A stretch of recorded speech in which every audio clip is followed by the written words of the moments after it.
There's a mountain to be climbed as Christians. There's a mountain to be climbed. When I talk about my story from childhood abuse to breathtaking, life views that he's taken me on, I'll say that I didn't think that I will be here.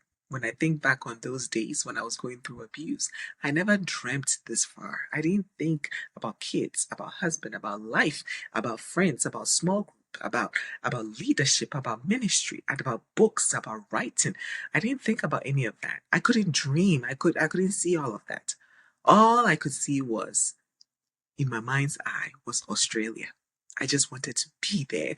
Australia was a symbolic view of my freedom. I can stand before you today and testify to what it feels like when you allow the Lord to take over your suffering versus you trying to suffer on your own. When I was in the thick of processing the pain of my childhood abuse, I didn't know what the other side would look like. When I began my 10-year heart healing journey from 2016, I had no blueprint for holiness. I had no blueprint for healing. I had no blueprint for anything. I had no idea that I was even going to be sitting with sisters and women and leaders and helping. I had no idea that a ministry will be born out of my story. I had no idea. All I had was a raw belief and a relentless commitment to see Jesus in every single step of my healing journey. That's all I had. And so every day when I climbed, every day when I did the work, every day when I sat down with the Holy Spirit, every day, it felt like I was climbing a mountain. And this reminds me of the first time I climbed Stone Mountain. I didn't know what to expect.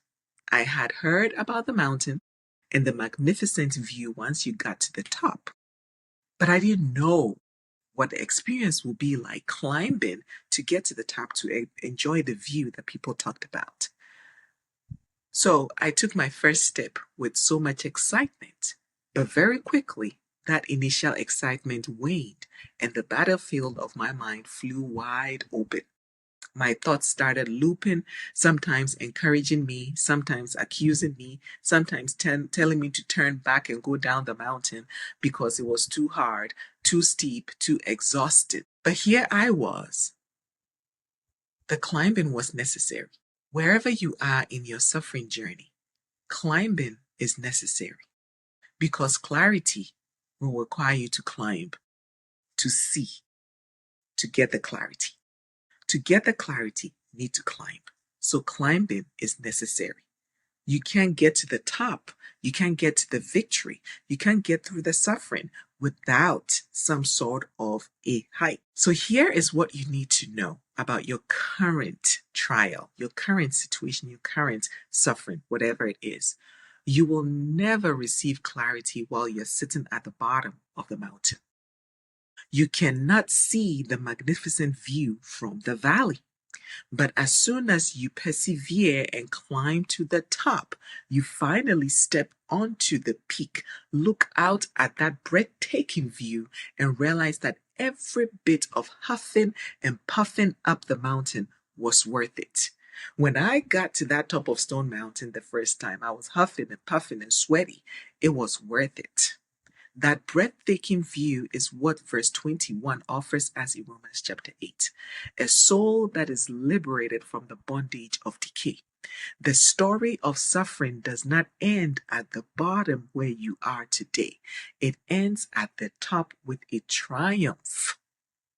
Weeping may endure for a night, but joy comes in the morning, dear sister, dear brother. Climb.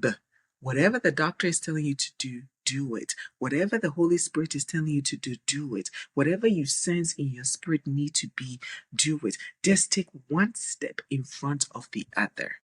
Climb.